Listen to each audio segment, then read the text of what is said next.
नमस्ते बच्चों। आज एक बार फिर मैं अपने चैनल में आपका स्वागत करता हूं। हम लोग पढ़ रहे थे दो चर वाले रैखिक समीकरण युग्म। तो आज जो है पिछली कक्षा में हमने आपसे चर्चा की थी कि दो चर वाले रैखिक समीकरण युग्म का जो हल होता है वो तीन प्रकार का हल उससे प्राप्त होता है। दो चर वाले रैखिक समीकरण युग्म को जब हल करेंगे तो तीन कंडीशन प्राप्त होते हैं। पहला कंडीशन होता है कि उनके केवल एक हल प्राप्त होते हैं, दूसरा में अनंत हल भी प्राप्त होते हैं और तीसरा कोई हल प्राप्त नहीं होता है। अब ये तीनों कंडीशन कब आते हैं उसके बारे में हम लोग चर्चा करेंगे यहाँ पर। सबसे पहले हम इसका चर्चा करते हैं कि ये तीनों कंडीशन कब आएगा। पहले हम कैसे प्राप्त कर लेंगे, कैसे जानकारी प्राप्त कर लेंगे कि दिया गया जो समीकरण युग्म है उसका कोई केवल एक हल होगा या ये अनंत हल होगा या कोई हल नहीं होगा। कैसे हम प्राप्त करेंगे उसके लिए हम आपको पहले बता रहे हैं। जैसे एक उदाहरण आप ले लीजिए। एक उदाहरण हम आपको लेते हैं। एक समीकरण हम ले रहे हैं कि 2x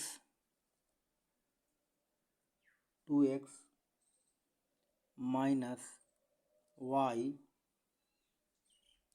प्लस 0 बराबर 0। और दूसरा समीकरण ले रहे हैं कि 2x प्लस 5y माइनस 24 बराबर 0। ध्यान दीजिए, ये समीकरण नंबर 1 है और यह समीकरण नंबर 2 है।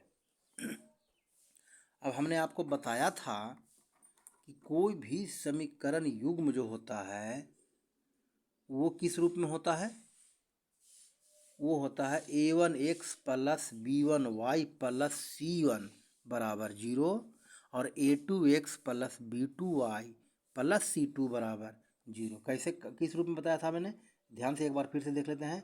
हमने बताया था कि a1x plus b1y plus c1 बराबर 0 और a2x plus b2y plus c2 बराबर 0। इस रूप में समीकरण युग्म होते हैं। अब इसको अगर हम ये जो दिया हुआ समीकरण युग्म है इससे हम तुलना करते हैं इस समीकरण युग्म से, तब क्या होगा। इससे और इससे हमको तुलना करना है। वैसी स्थिति में ध्यान दीजिए, पहला जो समीकरण हमारा है और जो पहला समीकरण का मानक रूप होगा उससे ध्यान देंगे। ध्यान से देखिए, a1 के जगह पर क्या है, a1 बराबर 2 है। यहाँ b1 के बारे में अगर चर्चा करें तो क्या मिलेगा, -1। यहाँ पर कुछ नहीं है तो -1 है। और c1 बराबर क्या है, 0 है। उसी प्रकार से दूसरे समीकरण से इसका तुलना करेंगे तो क्या मिलेगा, a2 बराबर 2 और b2 बराबर 5 और c2 बराबर -24। अब यहाँ पर हम लोग एक चीज़ करेंगे, सारांश में बाद बताऊँगा, पहले देखेंगे। यहाँ देखेंगे a1 बटा a2 हम अगर प्राप्त करें, a1 बटा a2 तो क्या मिलता है, 2 बटा 2 बराबर क्या मिलेगा, 1 मिलेगा। 2 बटा 2 बराबर क्या मिला, 1 मिला। और यहाँ b1 बटा b2 ज्ञात करें तो b1 बटा b2 क्या मिल रहा है, b1 बराबर -1 और बटा क्या मिल रहा है, 5। माने b1 बटा b2 बराबर -1 बटा 5 है। यहाँ पर हम ये दो ही चीज़ को देखेंगे पहले कि a1 बटा a2 कितना रहा है और b1 बटा b2 कितना रहा है। क्या दोनों बराबर तो नहीं आ रहे हैं। अगर दोनों बराबर नहीं आ रहे हैं तो हमें c1 बटा c2 ज्ञात करने की आवश्यकता नहीं है। c1 बटा c2 हम ज्ञात नहीं करेंगे, कब, जब हमारा a1 बटा a2 बराबर A1/A2 बराबर नहीं B1/B2। जैसे ही A1/A2 बराबर नहीं B1/B2 मिल जाए, C1/C2 हम नहीं निकालेंगे, और A1/A2 बराबर नहीं B1/B2 मिलेगा, तो याद रखिए समीकरण युग्म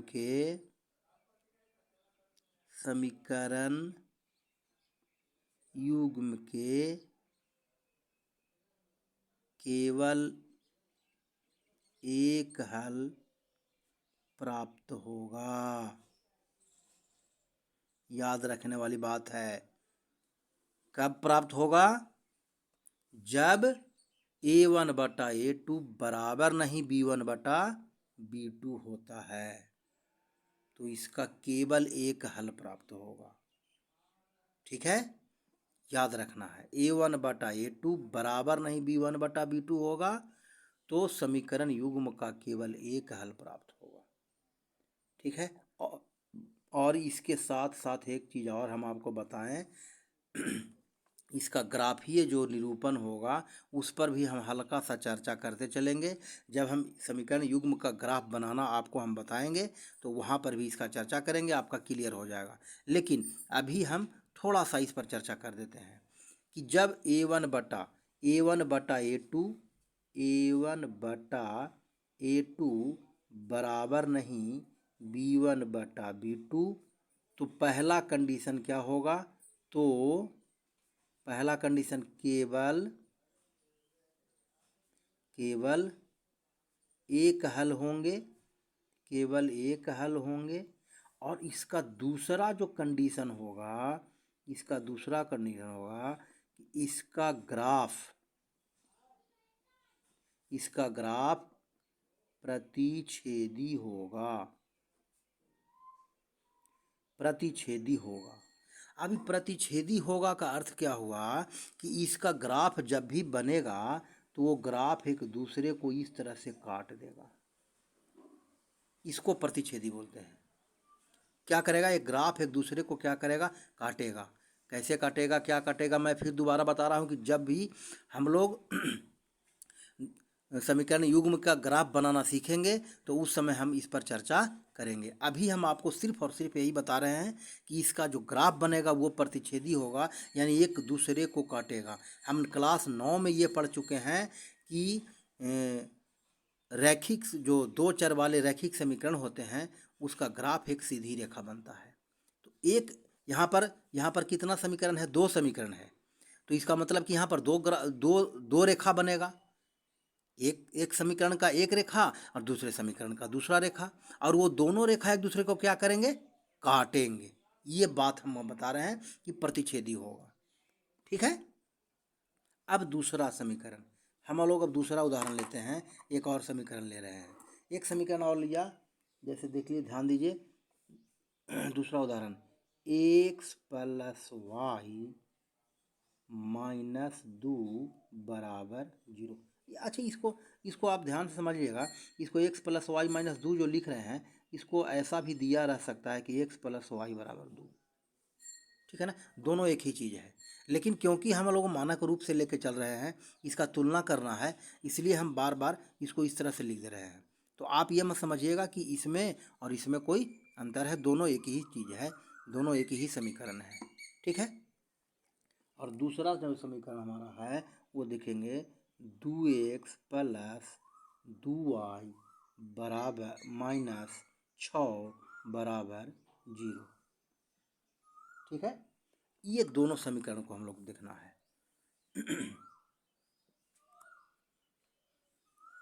ये दोनों समीकरणों को देखना है। x + y -2 = 0 और 2x + 2y -6 = 0। ये समीकरण नंबर 1 हो गया, और ये समीकरण नंबर 2 हो गया। अब इसको भी हमको इसी प्रकार से तुलना करना है। इसको जब तुलना हम लोग करेंगे तो आप बड़ी आराम से बता सकते हैं कि A1 बराबर यहाँ कितना हुआ? 1 हुआ। B1 बराबर भी 1 हुआ, और C1 बराबर -2 हुआ। ठीक है, उसी प्रकार से A2 बराबर 2, B2 बराबर भी 2 और C2 बराबर -6। अब यहाँ हम लोग A1 बटा A2 निकालें।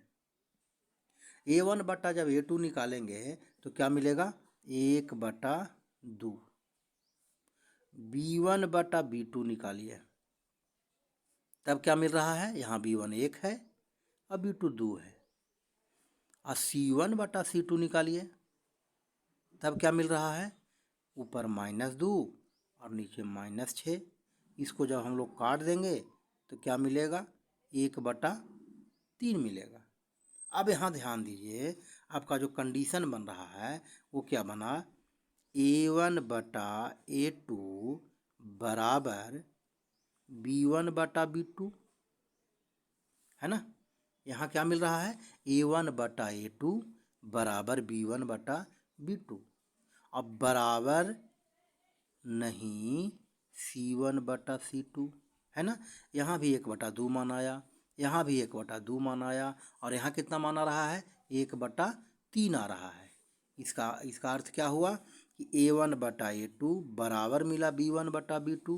अब बराबर नहीं हुआ C1 बटा C2। तो जब इस तरह का कंडीशन आपको मिल जाए कि A1 बटा A2 बराबर B1 बटा B2 बराबर नहीं C1 बटा C2, तो ऐसी स्थिति में आपका समीकरण युग्म का क्या होगा? समीकरण युग्म का एक भी हल नहीं होगा। समीकरण युग्म का क्या होगा? कोई हल नहीं होगा, एक भी हल नहीं होगा। समीकरण युग्म का कोई हल नहीं होगा। तो यहाँ लिखेंगे कि पहला कंडीशन में कि समीकरण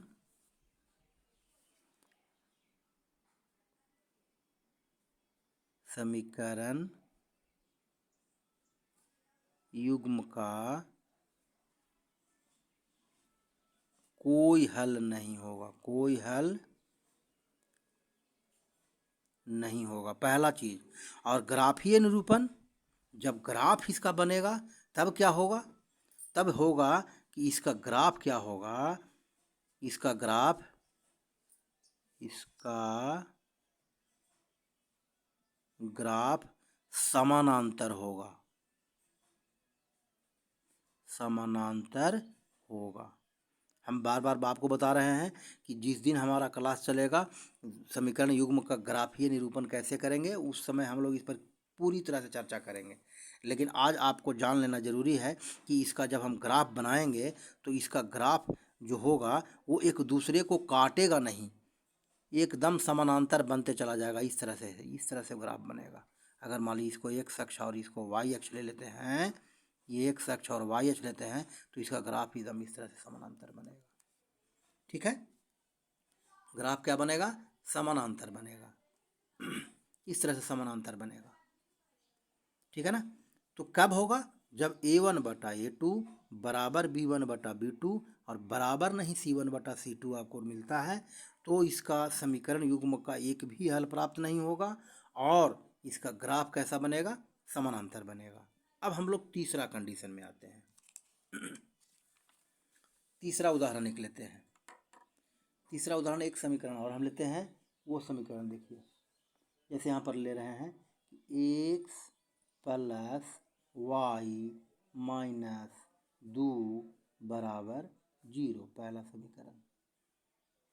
और दूसरा समीकरण 2x प्लस 2y माइनस 4 बराबर 0, ये हो गया दूसरा समीकरण। ठीक है, अब ये दूसरा समीकरण ले रहे हैं। अभी ध्यान से दीजिए, यहाँ A1 बराबर क्या मिलेगा हमको? A1 बराबर क्या मिलेगा? यहाँ A1 बराबर क्या मिलेगा? A1 बराबर 1 मिलेगा। B1 बराबर क्या मिलेगा? B1 बराबर भी 1 मिलेगा। और C1 बराबर क्या मिलेगा? -2 मिलेगा। उसी प्रकार से A2 बराबर क्या मिलेगा? 2। B2 बराबर क्या मिलेगा 2 और C2 बराबर क्या मिलेगा -4। ठीक है, क्लियर है ना। अब यहाँ पर ध्यान से देखिए A1/A2 हमको प्राप्त करना है तो क्या मिलेगा A1/A2 बराबर 1/2। B1/B2 अगर प्राप्त करें तब भी हमको मिल रहा है 1/2। C1/C2 अगर प्राप्त कर रहे हैं तो -2/-4, इसको काटेंगे तो हमको 1/2 मिल गया। ठीक है, इसका अर्थ हुआ कि A1/A2 बराबर B1/B2 बराबर C1/C2 मिल रहा है। अगर इस तरह का कंडीशन हमको मिल जाए तब हम कहेंगे कि समीकरण युग्म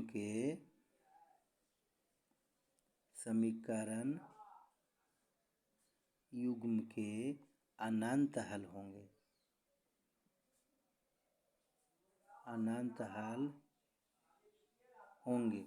और दूसरा जो कंडीशन इसका होगा कि इसका ग्राफ समपाती होगा।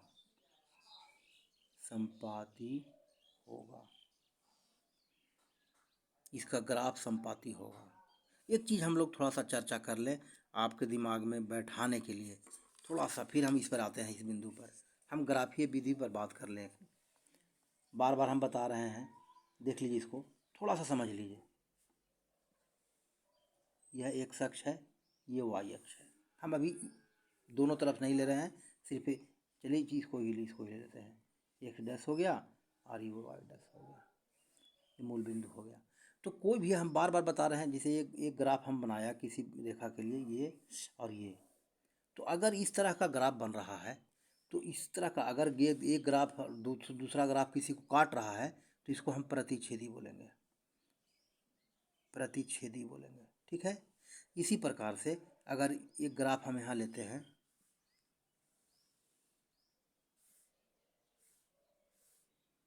ये मूल बिंदु हो गया। तो अगर हम यहाँ ले रहे हैं, अगर इस तरह का ग्राफ बन गया, एक पहला समीकरण का ग्राफ, ये दूसरा समीकरण का ग्राफ। मान लेते हैं पहला समीकरण ग्राफ हुआ, ये दूसरा समीकरण का ग्राफ हुआ, तो पहला और दूसरा दोनों क्या हो गए, समानांतर हो गए। ठीक है, और ये संपाती शब्द जो आ रहा है उसको समझिए।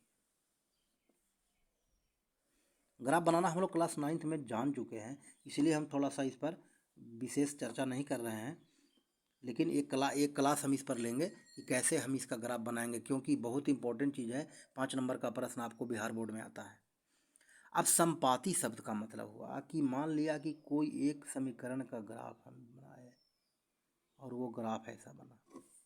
ठीक है, और दूसरा जो ग्राफ हम बनाए वह भी ग्राफ सेम का सेम इसी बिंदु पर, इसी तरह इसी रेखा पर चला गया। संपाती का मतलब होता है पूरी तरह से ढक लेना। जैसे देखिए ये मेरा हाथ हुआ और इस हाथ को अगर हम इस तरह से ऐसे ढक दिया तो ये क्या हो गया, संपाती हो गया। पूरी तरह से ढक देना तो ये संपाती हो गया।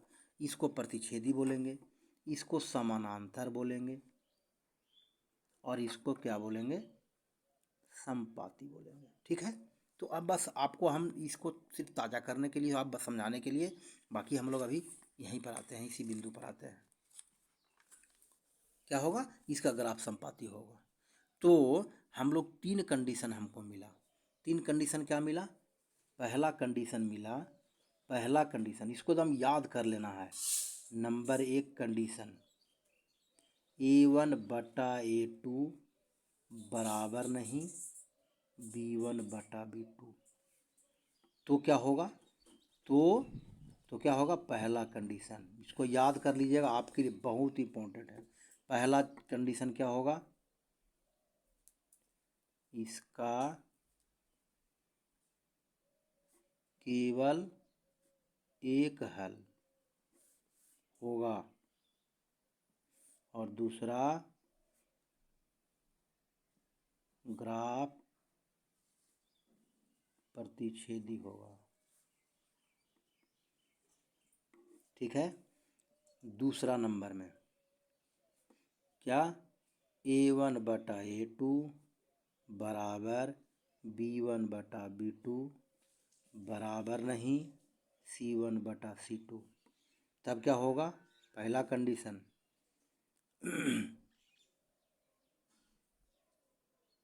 इसका कोई हल नहीं होगा, और दूसरा ग्राफ समानांतर होगा।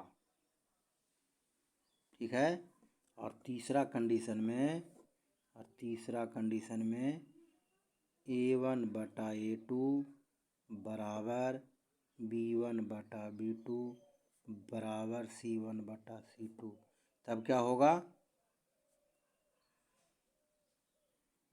इसका अनंत हल होगा, और ग्राफ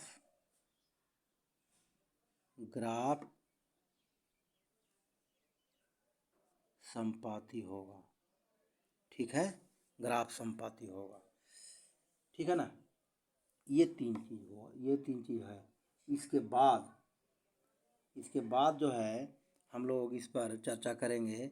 और एक चीज़ और है कि दो चीज़ हैं, जैसे मान लें कि अनंत हल होगा और केवल एक हल होगा, तो इन दोनों कंडीशनों में समीकरण युग्म का एक नाम भी होता है, विरोधी, आश्रित और अविरोधी। तो इस पर भी हम लोग अगला क्लास में चर्चा करेंगे। ठीक है। लेकिन अभी तत्काल यही आप समझिए कि ये आपका